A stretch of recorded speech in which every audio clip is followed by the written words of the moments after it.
Hola, hola iglesia, ¿cómo están? Un abrazo para cada uno de ustedes. Antes de comenzar este mensaje, quiero dar las gracias por el hermoso tiempo, dedicación, preparación con el cual nos recibieron a mi esposa y a mí en vuestra hermosa congregación. La verdad es que guardamos lindos recuerdos, momentos que atesoramos en el corazón de todo el tiempo que pudimos estar juntos, vivir, conversar, dialogar, ministrarnos unos a otros. Fue un tiempo muy hermoso. Gracias por la invitación y por recibirnos. Dios les bendiga.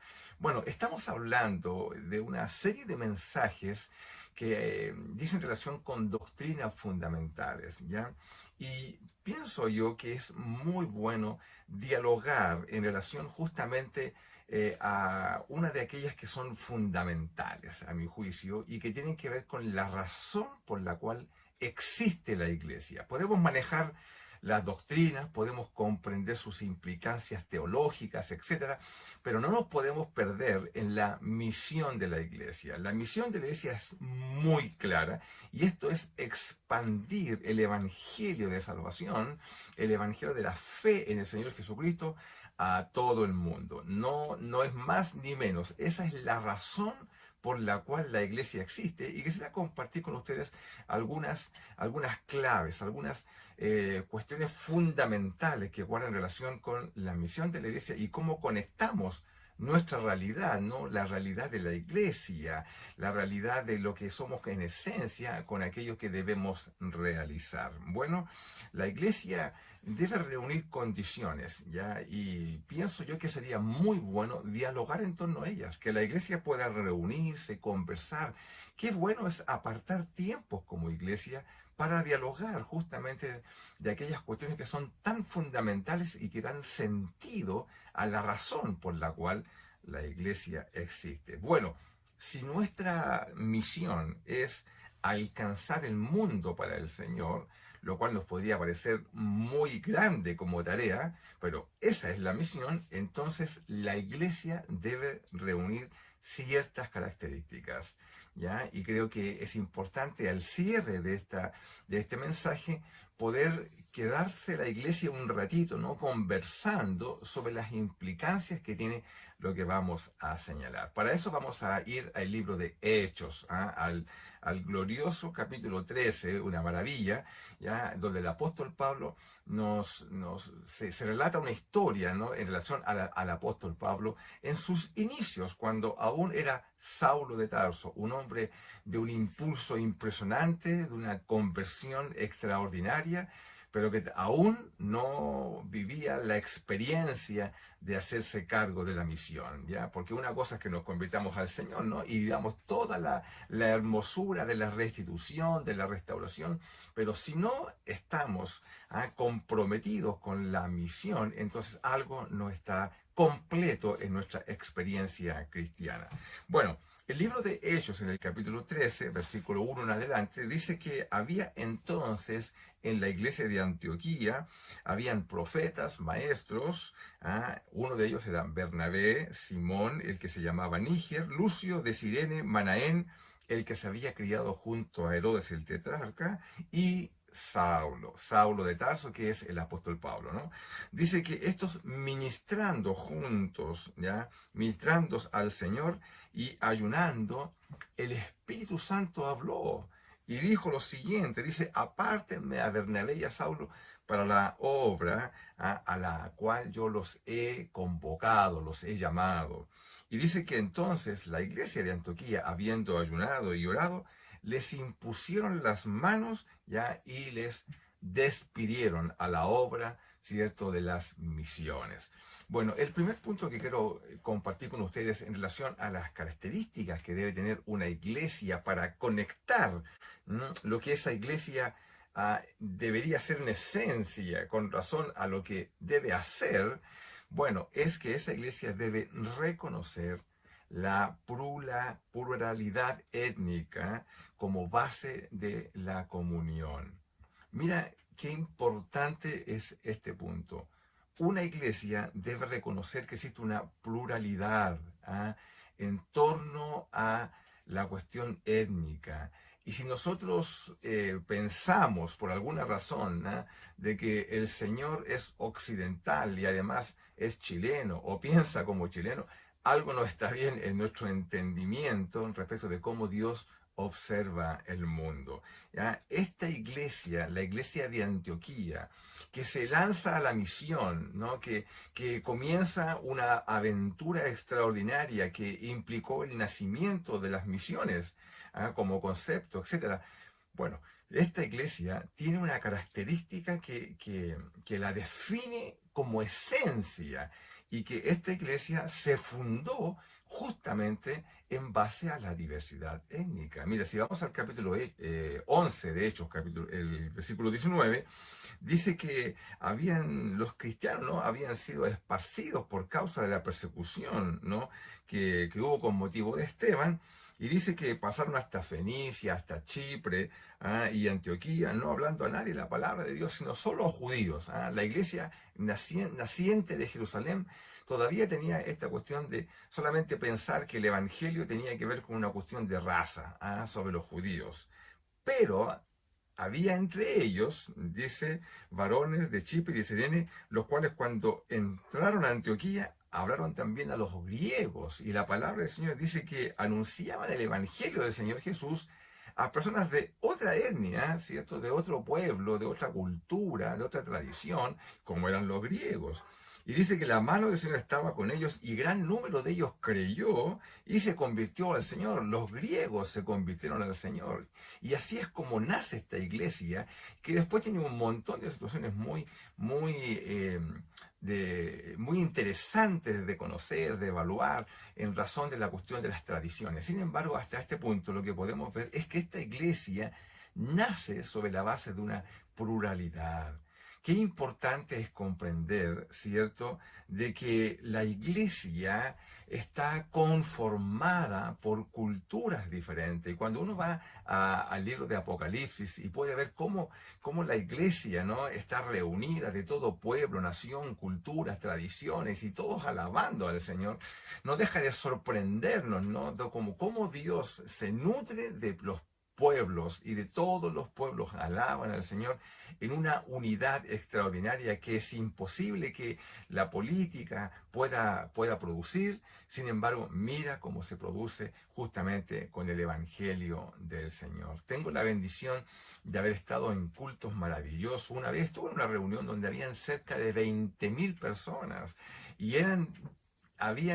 creo que eran de 60 nacionalidades diferentes, según lo que se anunció por los parlantes. Era extraordinario ver gente con tenidas diferentes, con maneras diferentes, con rostros diferentes, cantando toda una misma canción y cantándola además en sus idiomas. Esto fue extraordinario para mí, ¿cierto? Porque dije, Señor, ¿cómo se derrumban conceptos, ya, que tienen que ver con este celo cultural, tradicional y básicamente étnico, que muchos de nosotros deberíamos resolver en nuestro corazón si de verdad nos llamamos creyentes, hijos, discípulos del Señor? En fin, bueno, el primer punto es estas iglesias de Antioquía convivían en ella culturas diferentes, ya no siendo esto un impedimento para que la misión del Señor se pudiera cumplir.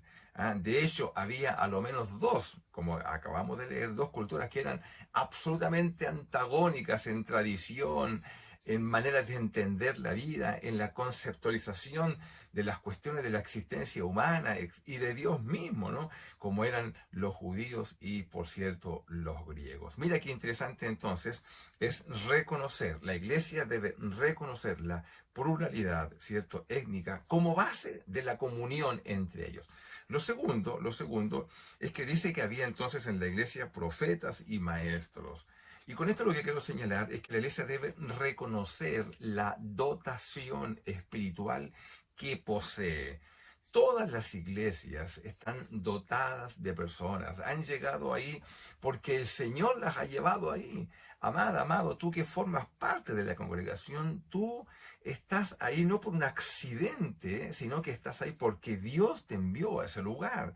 Y por tanto, por favor, prepara tu corazón, ama esa tierra, porque Dios que te ha dotado con dones y habilidades espirituales, estás ahí para sumar al trabajo colectivo.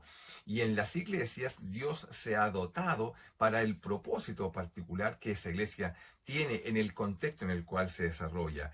En esta iglesia habían profetas y maestros, siendo Saulo solamente uno de ellos, no era el único, habían otros más. En Panguipulli, por cierto, también existen dones maravillosos. Nosotros los pudimos constatar, estaban ahí presentes, están en el contexto de la comunión. Y es importante que la iglesia colectivamente pueda reconocerlos, reconocer, ¿cierto? ¿Qué cosa? Las dotaciones espirituales presentes en la iglesia para que a partir de ellas entonces pueda comprender y pueda apartar a estas personas para ministerios particulares. Bueno, estas personas, dice, ministraban al Señor, dice el versículo 2. Ministraban, es decir, servían, ¿cierto? De manera tal que a través de sus dones servían al Señor. Mira que es importante esto. Qué importante es que la iglesia, que está dotada espiritualmente, pueda servir con lo que tiene. A veces nosotros tomamos prestadas habilidades naturales que no tienen que ver justamente con los dones espirituales, ¿ya? Y hacemos de ellos los instrumentos más importantes dentro del servicio al Señor, dentro del contexto de la iglesia. Pero los dones han sido entregados para eso. Los dones son habilidades espirituales que Dios le ha entregado a sus hijos para que puedan cumplir de manera más eficaz justamente con la misión que en este caso tenemos como iglesia por delante. El texto además revela unidad fraternal, unidad de comunión espiritual. Ya no estaban trabajando cada uno en lo suyo. Esto que es tan común en las iglesias, ¿no? Donde tenemos como iglesias dentro de las iglesias, ¿ah? Y tenemos microcomunidades que parece ser que trabajaran en completa autonomía en el contexto colectivo de la iglesia. Eso, desde mi punto de vista, no es correcto, sino que la iglesia ministra en unidad, en fraternidad, y todo ello, por cierto, dentro de aquello que le corresponde realizar como misión. Bien, cada uno no estaban en lo suyo propio, ocupando palabras del apóstol Pablo, sino que estaban trabajando en aquello que le da sentido a la comunidad de manera corporativa, de manera de iglesia, de comunidad. Qué importante. Entonces, hemos visto dos características. Primero, que la iglesia debe reconocer la pluralidad étnica como base de la comunión. Y lo segundo es que debe reconocer la dotación espiritual que posee la iglesia para el cumplimiento de la misión. Bueno, pero sigamos leyendo, porque el texto dice algo más. Dice que ministraban estos al Señor y ayunando, dijo el Espíritu Santo, apartarme a Pablo, ¿cierto? A Bernabé y a Saulo. Bueno, este punto, desde mi punto de vista, merece en este momento quedarnos quietitos y entrar en reposo un segundito para reflexionar sobre la importancia de esta característica. ¿Cuál es? Que la iglesia debe dar al Espíritu Santo el lugar de gobierno que le corresponde. Dar al Espíritu Santo el lugar de gobierno que le corresponde. El texto muestra que el Espíritu Santo no era un concepto dentro de la iglesia, sino que el Espíritu Santo era, escucha bien, el pastor mismo de la iglesia. Qué interesante es esto, ¿no? El texto muestra que dentro de las características de esta iglesia estaba su espiritualidad. La iglesia no es un centro comunitario de gente buena, ¿ah? O de gente que se autocomprende como especial. No es un centro de madres, no es un centro de padres, no es un centro familiar. La iglesia es un concepto divino creado por el Señor, y la iglesia reúne a los santos hijos del Señor. Y la Biblia nos muestra que una comunidad de esta naturaleza, que es espiritual, no puede tener un gobierno que sea natural. El gobierno de la iglesia es espiritual. Por eso que la cabeza de la iglesia es Cristo. No es el pastor, no es el hermano fundador, no es el hermano que lleva más años en la iglesia o el que diezma más dinero. No, ¿cierto? No. la cabeza de la iglesia es el Señor. Y es de la cabeza de donde emanan los conceptos y las órdenes y las instrucciones para la iglesia. No es en la definición colectiva o en la definición que tiene más votos. No. La cabeza de la iglesia es Cristo y ahí está el gobierno para esa congregación. Cuando una iglesia está gobernada por el Señor, cuando una iglesia atiende a la voz del Espíritu como la cabeza de quien gobierna la iglesia, esa iglesia tiene la característica central para el cumplimiento de su misión. No puede ser de otra manera, porque de esta manera se construyen las definiciones en la iglesia y va a poder comprender en la inteligencia espiritual aquellas cosas que competen al desarrollo mismo de las tareas que tenemos por delante. Mira qué interesante es este punto. Ya la Biblia dice que esta iglesia ministraba en unidad, que ayunaban, que oraban, etc. Es decir, las características espirituales de esta iglesia, su alta espiritualidad, son evidentes. Evidentes porque el Espíritu Santo es quien gobierna la iglesia. En este contexto de unidad espiritual, el Espíritu Santo habló. Yo creo que no podría haber sido de otra manera, ¿no? Porque si el Espíritu Santo se le da y se le reconoce el lugar que tiene dentro de la congregación, por cierto que en ese lugar la voz del Espíritu va a ser audible, no en el sentido que la escuchemos, ¿cierto?, como sonido, sino que está perceptible para los corazones dispuestos a escuchar la instrucción de Dios. Es la voz del Señor que se hace clara. Hermana, hermano mío querido, qué importante es escuchar la voz de Dios y responder en consecuencia a la instrucción divina. Este punto me he detenido un buen ratito ya porque creo que es fundamental para que la iglesia no solamente sea sana, sino que para que la iglesia pueda avanzar y responder en consecuencia a la vocación con la cual ha sido llamada para el cumplimiento de la misión.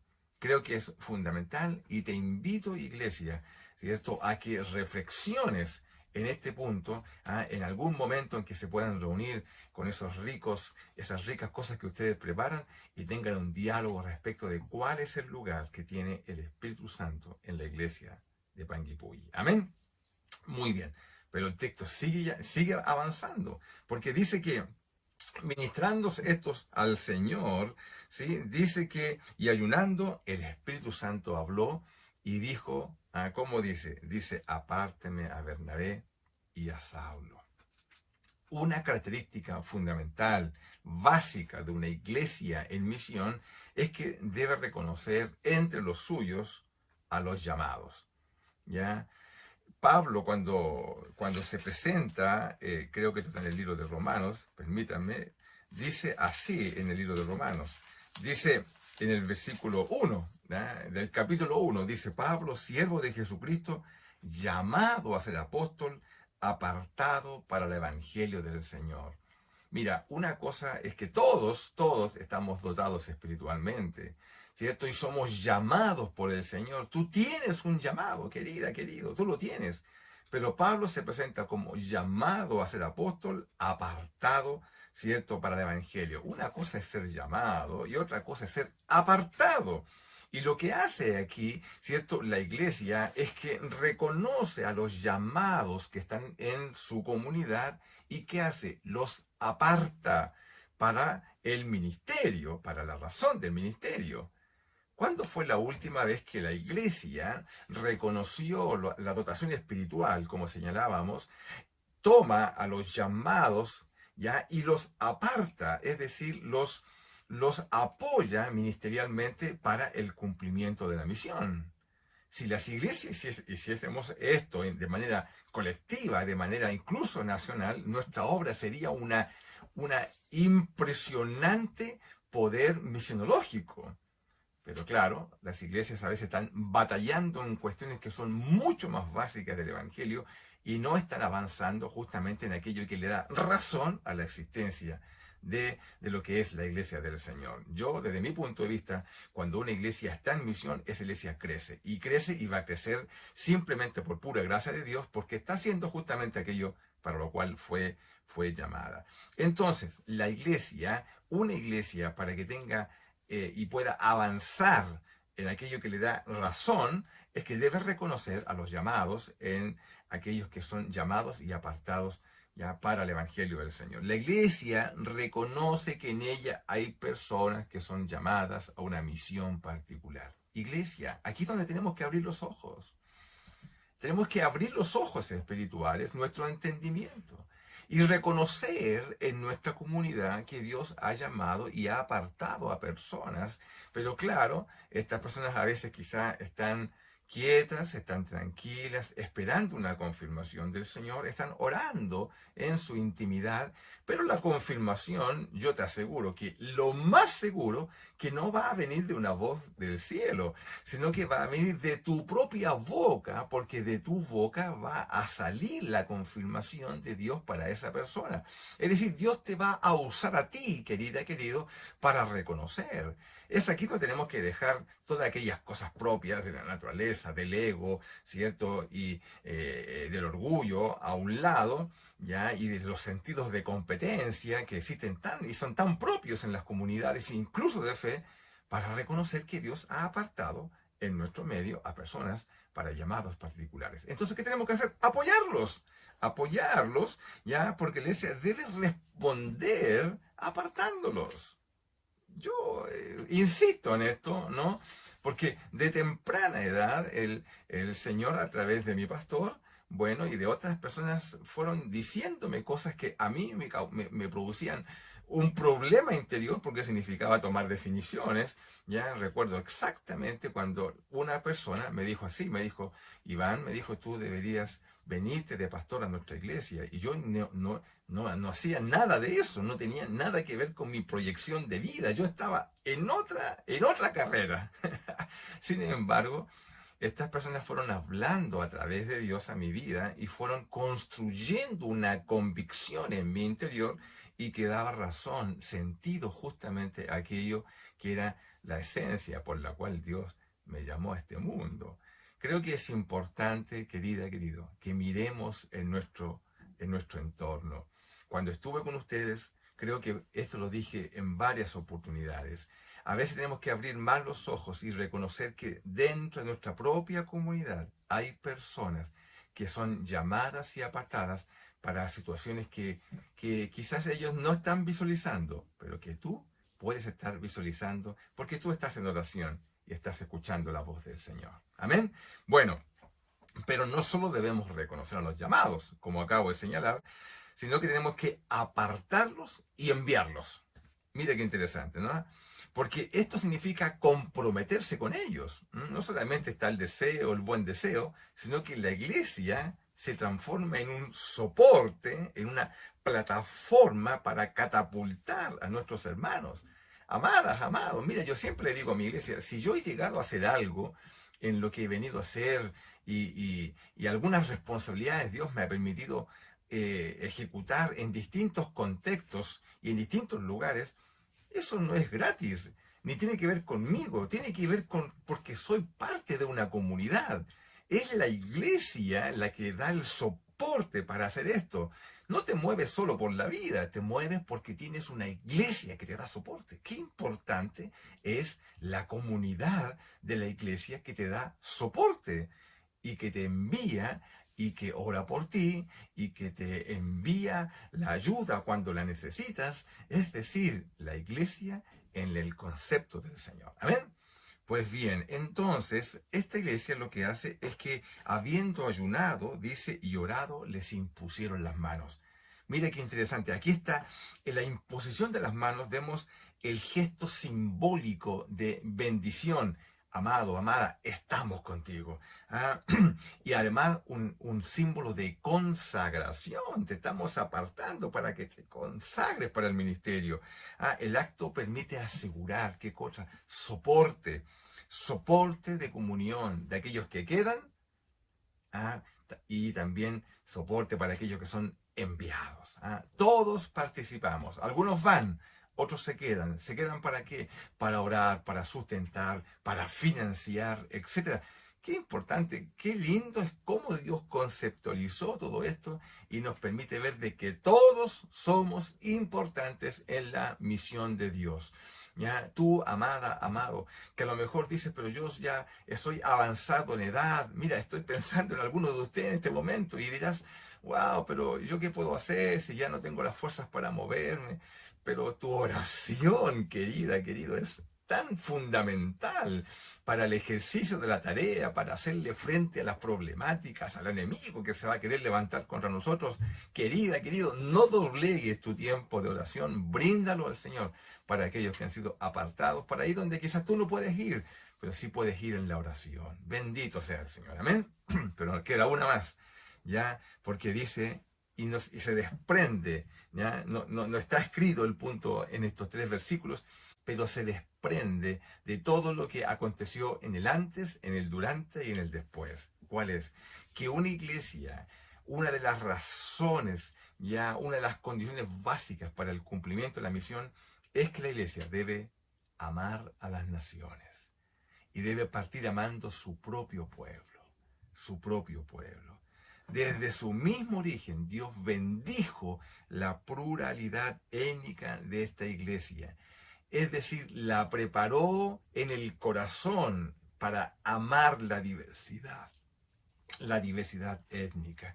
Qué importante es esto, hermano. Ya el liderazgo de Antioquía, la iglesia, los ministros, llámale como llámales, son aquellos que dirigen, ¿cierto? Y que deben interpretar la realidad de la iglesia para conducirla espiritualmente. Ellos respondían a esta lógica de naciones y esto aseguraba, por tanto, una mirada amplia del mundo por alcanzar. No solamente somos llamados a convocar a los iguales, a los que nos parecen iguales, por la razón que sea, sino justamente a aquellos que son tan distintos a nosotros en tradición, en cultura, etcétera. Tendríamos tanto que hablar sobre este punto. Recuerda, no puedes alcanzar aquello que no amas. Si tienes problemas con otras culturas, pídele al Señor que te dé amor por esa cultura, amor para alcanzar a aquellos a los cuales Dios amó, porque Dios amó tanto a este mundo, tanto que estuvo dispuesto a desprenderse, a renunciar a lo más preciado que era su Hijo, por amor a ti y a mí. La renuncia básica nuestra es orar para que Dios nos dé amor por aquellos que hemos de alcanzar. Amén. Muy bien. Entonces, la misión de la iglesia, ¿cierto? Es su razón de ser. En esto no podemos perdernos, iglesia. Sin embargo, es oportuno examinarnos para evaluar si en nuestra comunidad de fe se están dando las condiciones para que esto se produzca, ¿cierto? De manera natural. Si es así, bueno, gloria a Dios, si estas características están en la iglesia, bendito sea el Señor. Pero si no, bueno, es un buen momento para detenernos, creo yo, para dialogar como iglesia, para orar, ya como comunidad de fe. Y si así hacemos, bueno, habremos tenido la linda oportunidad de reflexionar sobre nuestras características y orar. ¿Para qué? Para escuchar la voz de Dios. Porque con toda seguridad, cuando la iglesia ora y busca al Señor, siempre el Señor va a hablar. Siempre, siempre. Y cuando Él habla, nos va a indicar el camino que debemos seguir. Amén. Oremos al Señor. Padre, en tu nombre oramos, dándote gracias por esta palabra. Prepara el corazón de la iglesia, Señor, para responder en consecuencia a estas características, para que nos permitas, Señor, sumarnos al cumplimiento de tu misión. En el nombre de Jesús oramos. Amén. Un gran abrazo, iglesia. Bendiciones.